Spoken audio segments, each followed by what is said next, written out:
Tesla's down another 3.5% today, and as of now, we're holding on to that $240 support that we've been talking about for the past couple of days. You're going to see that ever since we broke above this daily market bias, price has been trending up once again.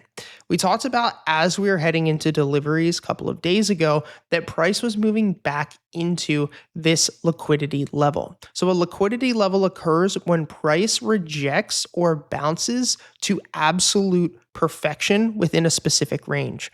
And what tends to happen is the more times that this level is touched or tested, the higher of a chance that we're going to push through it and the stock is going to continue to go up. That's what's called a liquidity sweep, because we're sweeping and taking out the short selling liquidity. And then once that short selling liquidity is taken out, there's nothing but buyers who are going to flood the market and continue to push the stock back up. Now, at this time, I want you to take a look at the daily chart and also our market bias indicator.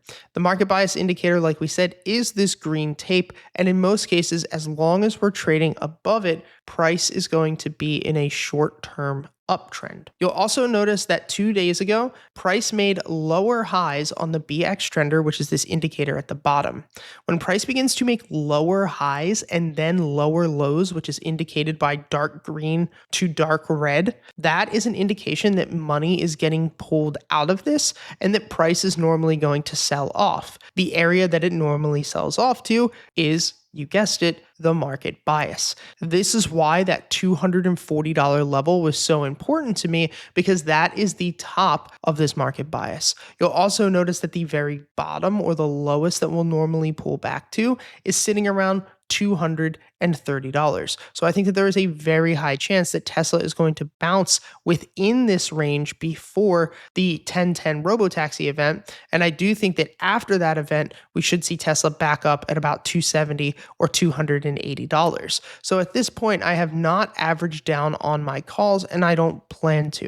I have calls that are out in more than enough time. I don't have to worry about this short-term pullback. Now, as far as averaging down, I will look to average down around $230 because I think that that's going to be that make or break area for us in the coming days.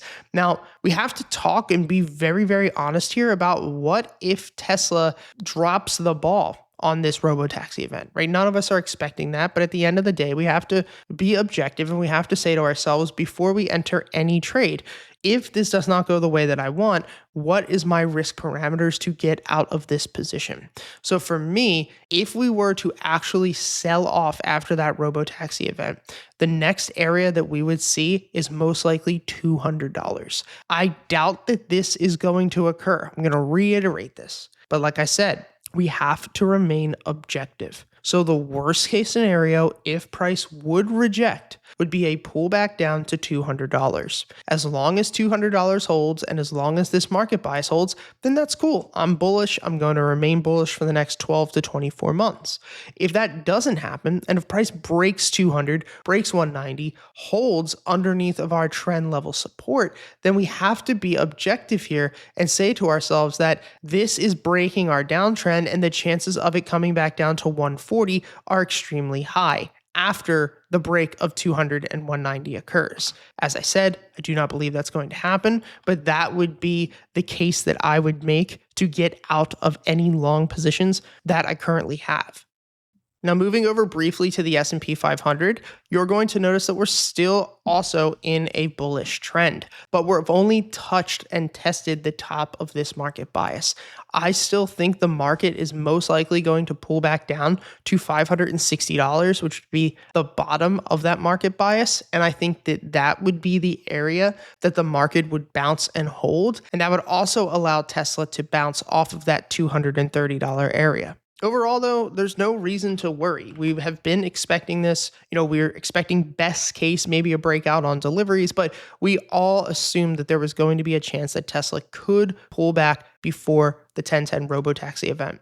And so we're not going to worry. We're not going to freak out. We're not going to get upset because we can't control anything in the market other than what we're going to do as far as taking a position or closing a position. So we have all of the triggers in order to watch Tesla for the next couple of weeks, and we will allow this to continue to play out.